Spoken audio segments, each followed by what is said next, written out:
Titan on the drums.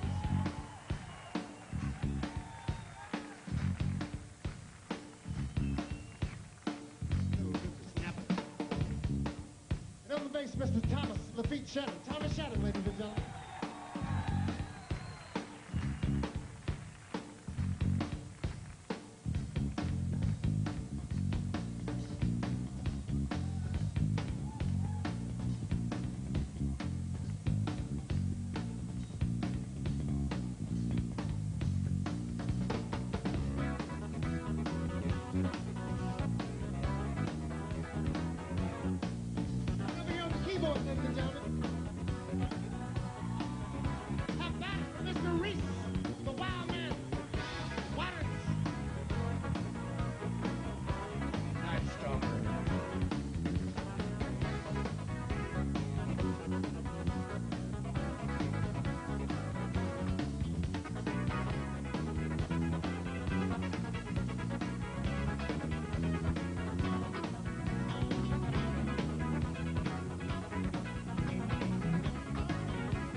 Thank you so very much. Y'all are so gentle, so kind. Thank you. Stevie and Tommy and Chris were a wonderful trio, wonderful trio, very energetic, and I'd be surprised if they really wanted to add a keyboard.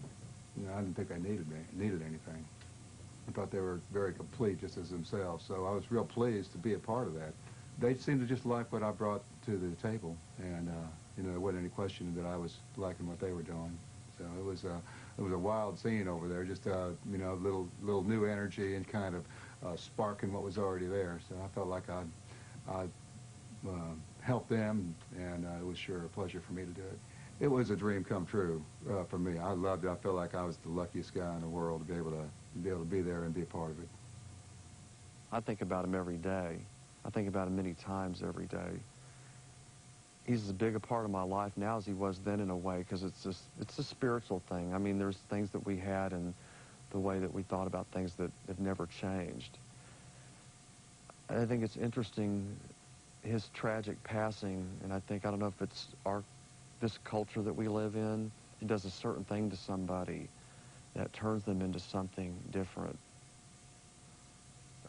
But he still seems like Brady to me. It was a nickname that we had for him. But Stevie was Stevie, and he's still the same Stevie to me. I remember one night, I'll never forget this.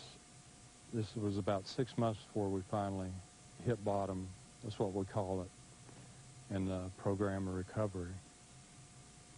We both got down on our knees in this hotel room. We were praying, you know, please, God, help us stop this, you know, because we knew we were in some deep trouble.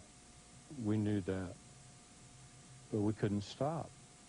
And we said this real deep prayer, We got up, went over there, did some more cocaine, drank some more booze.